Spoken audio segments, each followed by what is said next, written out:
Hi everyone, welcome back to my channel economics.com. ഇന്നത്തെ ക്ലാസ്സിൽ discuss ചെയ്യുന്ന ടോപ്പിക്കാണ് ഫിസ്ക്കൽ സ്റ്റെബിലൈസേഷൻ പോളിസി.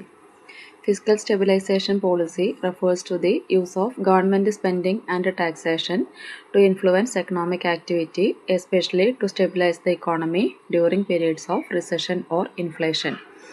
എന്താണ് ഫിസ്ക്കൽ സ്റ്റെബിലൈസേഷൻ പോളിസി എന്ന് പറഞ്ഞിട്ടുണ്ടെങ്കിൽ, സാമ്പത്തിക പ്രവർത്തനങ്ങളെ സ്വാധീനിക്കുന്നതിന് വേണ്ടി ടാക്സേഷൻ, അതായത് നികുതി ചുമത്തുക, അതുപോലെ ഗവൺമെൻറ് സ്പെൻഡിങ്, ഗവൺമെൻറ്റിൻ്റെ പണം ചെലവഴിക്കൽ, ഇതിനൊക്കെ ഉപയോഗിക്കുന്നതിനെയാണ് ഫിസ്ക്കൽ സ്റ്റെബിലൈസേഷൻ പോളിസി എന്ന് പറയുന്നത്. ഇത് പ്രത്യേകമായിട്ട് ഏത് സമയത്താണ്? സമ്പദ് വ്യവസ്ഥയിൽ റിസഷനോ ഇൻഫ്ലേഷനോ ഉണ്ടാകുന്ന സമയത്ത് ആ സമ്പദ് വ്യവസ്ഥയെ സ്റ്റെബിലൈസ് ചെയ്യാൻ വേണ്ടി അല്ലെങ്കിൽ സ്ഥിരമാക്കി നിർത്തുന്നതിന് വേണ്ടിയാണ് ഈ ഒരു മെത്തേഡ് ഉപയോഗിക്കുന്നത്. How the government uses the fiscal policy to stabilize the economy when there is a decrease in autonomous investment is shown in the following diagram.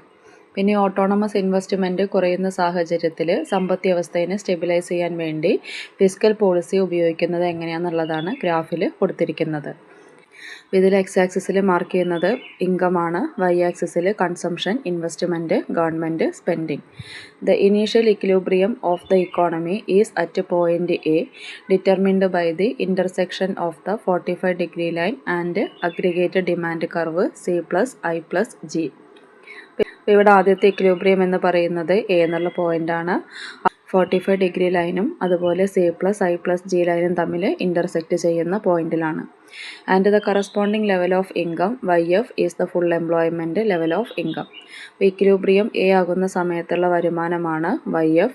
അപ്പോൾ YFനെ full employment level of income ആയിട്ടാണ് പരിഗണിക്കുന്നത്.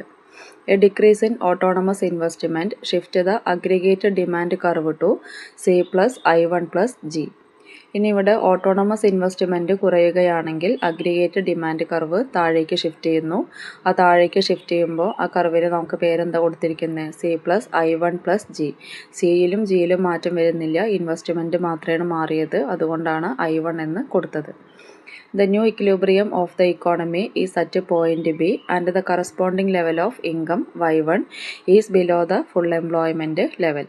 പിന്നെ സമ്പദ് വ്യവസ്ഥ ഇപ്പോൾ ഉള്ളത് ബി എന്നുള്ള പോയിന്റിലാണ്, അതുപോലെ അതിനനുസരിച്ച് വരുന്ന വരുമാനം Y1 ആണ്. അത് ഫുൾ എംപ്ലോയ്മെൻറ്റ് ലെവലിനേക്കാൾ താഴെയായിരിക്കും.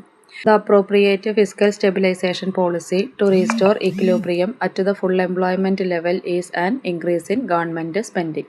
സമ്പദ് വ്യവസ്ഥയെ ഫുൾ എംപ്ലോയ്മെൻറ്റ് ലെവൽ ഓഫ് ഇക്വിലിബ്രിയത്തിലേക്ക് തിരിച്ചെത്തിക്കണമെങ്കിൽ ഗവൺമെൻറ് അപ്രോപ്രിയേറ്റ് ആയിട്ടുള്ള ഫിസ്ക്കൽ സ്റ്റെബിലൈസേഷൻ പോളിസി ഉപയോഗിക്കണം. അപ്പോൾ ഇത്തരം സാഹചര്യങ്ങളിൽ എന്താ ചെയ്യേണ്ടത്? ഗവൺമെൻറ് സ്പെൻഡിങ് വർദ്ധിപ്പിക്കുക, അതായത് ഗവൺമെൻറ് ചെലവുകൾ വർദ്ധിപ്പിക്കുക. An increase in government spending shift the aggregate demand curve back up to point A and once again the economy is at full employment. പിന്നെ ഇവിടെ ഗവൺമെൻറ് സ്പെൻഡിങ് വർദ്ധിക്കുകയാണെങ്കിൽ അഗ്രിഗേറ്റ് ഡിമാൻഡ് വർദ്ധിക്കും. അപ്പോൾ aggregate demand curve മുകളിലേക്ക് shift ചെയ്യുകയും വീണ്ടും എന്നുള്ള പോയിന്റിലേക്ക് തന്നെ എത്തുന്നു, അതായത് സമ്പദ് വ്യവസ്ഥ ഫുൾ എംപ്ലോയ്മെൻറ്റിൽ എത്തുന്നു. The initial level of aggregate demand could be restored by adopting the policy of tax cut. അതുപോലെ തന്നെ ഇനീഷ്യൽ ലെവൽ ഓഫ് അഗ്രിഗേറ്റ് ഡിമാൻഡിലേക്ക് എത്തുന്നതിന് വേണ്ടി ടാക്സ് കുറയ്ക്കുക എന്നുള്ളൊരു പോളിസി കൂടി അഡോപ്റ്റ് ചെയ്യാം. ടാക്സ് കുറച്ചാലും അഗ്രിഗേറ്റ് ഡിമാൻഡിൽ വർധനവ് ഉണ്ടാകും. An appropriate tax cut leads to an increase in consumption demand which help the economy to stabilize at full employment.